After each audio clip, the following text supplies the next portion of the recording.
hubinta tirada tayada iyo aqoonta shaqaalaha ayaa looga gol leeyahay barnaamijka tirakoobka shaqaalaha dowladda Soomaaliya taasoo fududeynaysa in shaqaaluhu ay helaan tababaro iyo xawqaadkooda asaasiga ay leeyihiin.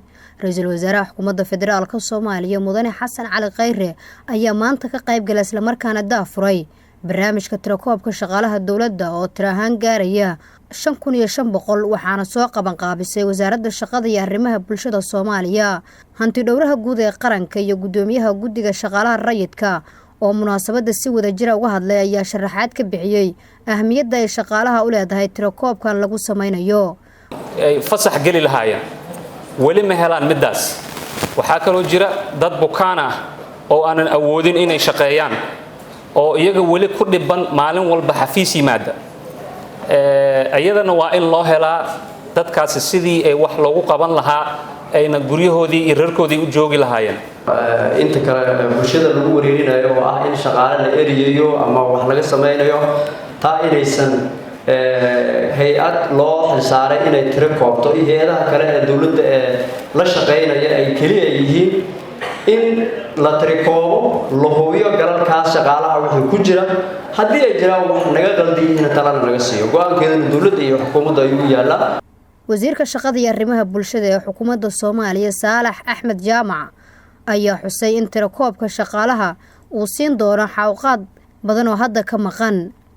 inteeba u baahan inay helaan tababaro bilow ah inteeba u baahan in la ruqseeyo marka ay gaadhaan 70 sano 60 sano ilaa qofkii mar walba lama soo kalifi kare hadda malaha shaqaalaha rayidka Soomaaliyeed siyaasad u fududeynayso qofku markuu dhaawacmo ama jug ay gaadho ama uu da' noqdo kelmadda aan u bixinana waxa weeye pensionka abaal dhurta haddii la yiraahdo ninkii waa gaboobay ama gabadhii waa gabowday xogay sidii awr gurgurshaah inta bariye lagu ciidameeyay la fadhiisiyay bay noqonaysaa laakiin qofkii abaalkii uu dalka gashaday ayuu doranaya.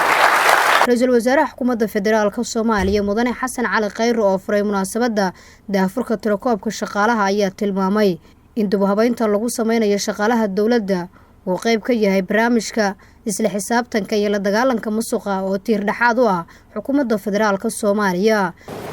in la tirakoobo shaqaaluhu waxay idin suurto gelinaysaa koow inaan ognahay tirada iyo tayada aan haysanay inta ay leegtahay.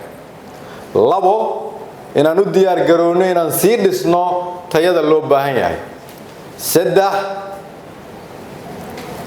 inaan u diyaarino shaqaalaha rayidka sida ay ula falgeli lahaayeen mustaqbalka iyo adduunyadan hore u socota.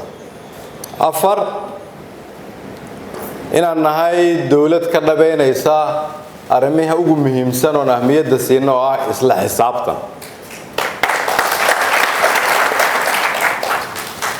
macnaheedu waxa ay tahay waa inaan ognahay cidda noo shaqeysa meesha ay ka shaqeyso waxa ay mas'uul ka tahay waa inaan ognahay xuquuqda ay leedahay waa inaan ku baraarugsannahay inay naga go'an tahay inaan keenno xuquuqdooda. hawshan iyada ah marka waxay ka mid tahay howlaha badan oo dalka laga hayo ay ka mid tahay tirakoobka ciidanka lagu hayo oo madaxweynaha Jamhuuriyadda Federaalku uga guuray xafiiskiisii oo u degan yahay wasaaradda gaashaandhigga. waxa kale oo muhiim ah inay kala soocan yihiin qofka dawladda u shaqeeya oo mushaar ka qaata iyo qofka mushaar dawladda ka qaata dawladda aan u shaqeyn. waa inuu farq u dhaxeeyaa. waa inaadan aqbalinina in lagu tunto xuquuqda ummadda Soomaaliyeed. mushaarka la siiyo dadka u shaqeeya dawladda madax iyo shaqaale caadiyaba waxa laga soo qaadaa shacab Soomaaliyeed. waa canshuur laga soo qaaday qof Soomaaliyeed oo u bixiyay inuu ku taakuleeyo dalkiisa.